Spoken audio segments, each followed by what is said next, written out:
환경 호르몬의 영향에서 벗어나 건강한 생활 습관을 갖기 위해 치유학교를 찾은 예비맘들. 예비맘들은 어떤 경로를 통해 환경 호르몬에 노출이 된 것일까요? 저희들이 일상생활에서 쉽게 접하는, 무심코 접하는 것들에 사실은 환경 호르몬이 굉장히 많이 노출이 됩니다. 예를 들면 카페에서 우리 커피 먹을 때 테이크아웃 하면 일회용 용기라든지, 그리고 반찬을 담는 플라스틱 반찬통, 그리고 전자레인지를 사용하는 습관, 남아있는 잔여 세제, 그리고 배달 음식 같은 경우에 배달 용기라든지 배달용 포장하는 랩, 그리고 이제 잦은 인스턴트 식품 섭취로 인해서 환경 호르몬의 노출이 많았습니다. 평소에 우리가 편리하게 사용했던 포장용 랩이나 일회용 용기 등에는 환경 호르몬이 들어 있습니다. 편리하게 사용했던 것들이 우리 체내에 환경 호르몬을 쌓이게 만든 것이죠.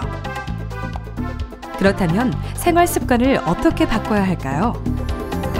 저의 사례자 같은 경우에는 일상생활이 굉장히 불규칙하고 외식이나 인스턴트 식품을 좋아하시는 분이었습니다. 그래서 무엇보다도 중요한 게 균형 잡힌 식단, 그리고 일상생활이 좀 규칙적으로 되도록 하는데 중점을 두고 있습니다.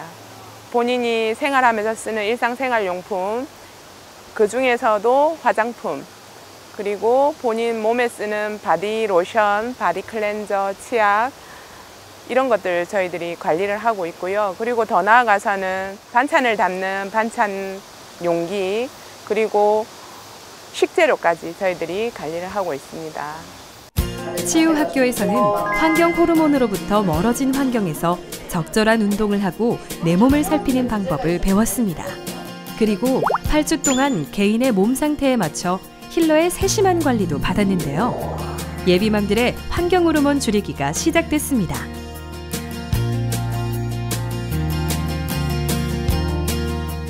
8주 후 과연 어떤 변화가 있었을까요?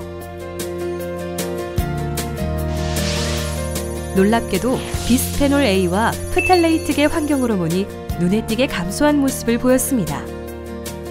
특히 디부틸 프탈레이트 농도는 평균치의 3배 가까이 될 만큼 매우 높았던 것이 한국인의 평균보다 낮은 수치까지 떨어진 것을 확인할 수 있었습니다.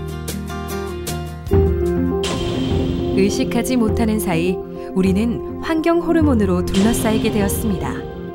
하지만 8주간의 생활습관 개선으로 알 수 있듯이 우리의 노력으로 환경 호르몬의 위협을 피할 수 있는 방법은 있습니다. 지식 수준, 정보의 수준이 점점 높아지게 되면 저는 낮아질 것이다. 낮아지면 효과가 있다라는 거예요. 왜? 들어온 곳의 99%가 바로 빠져나가잖아요. 나머지 1% 남는데 조금 들어오면 그 중에 99% 또 나갈 거 아니에요. 그렇죠? 그럼 바디버든 수치는 점점점 낮아질 수 있다.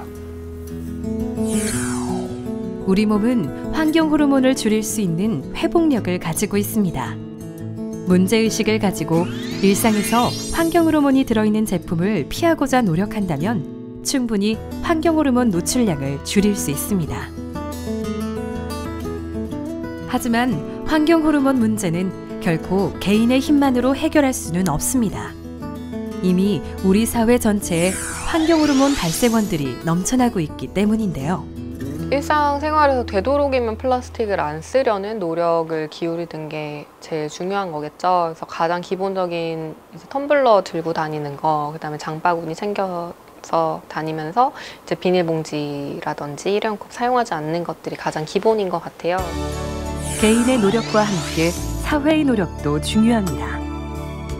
특히 배우자와 함께 아이를 낳아 키워갈 예비맘에게 환경 호르몬에 대한 정보를 지속적으로 알리는 것은 우리 사회에 맡겨진 당연한 몫입니다. 우리 사회의 미래가 될 아이들, 그리고 언젠가 그 아이들을 키워갈 예비맘의 건강이 달린 문제이기 때문입니다. 일반인을 대상으로 한 사회교육, 그렇죠? 사회교육 시스템에서 이런 것들이 계속 확대돼야만 사람들이 똑똑해져요. 영리해지는 거죠. 내가 어느 정도의 위험성을 안고 살고 있구나. 내 환경 주변의 위험 요소는 모르구나. 이런 걸 알게 될 거예요. 그렇죠? 그럼 자연스럽게 조심하게 되고 그들이 또는 그녀의 또는 그 남자의 난자와 정자가 조금 더 덜 노출된 상태에서 몸에 이제 존재하다가 만나서 수정도 아기도 낳고 저는 난임 인구도 그러면 조금은 줄어들 거다 이렇게 생각을 해요. 조심하면 분명히 좋아져요. 건강한 아이를 만나기 위해 우리는 많은 준비를 합니다. 이제는 환경 호르몬을 피하는 생활 습관도 그중 하나가 되어야 할지 모릅니다. 환경 호르몬은 당장 우리 생명을 위협하지는 않지만 서서히 쌓여서 나뿐만 아니라 우리 미래 세대에게까지 해를 입힙니다.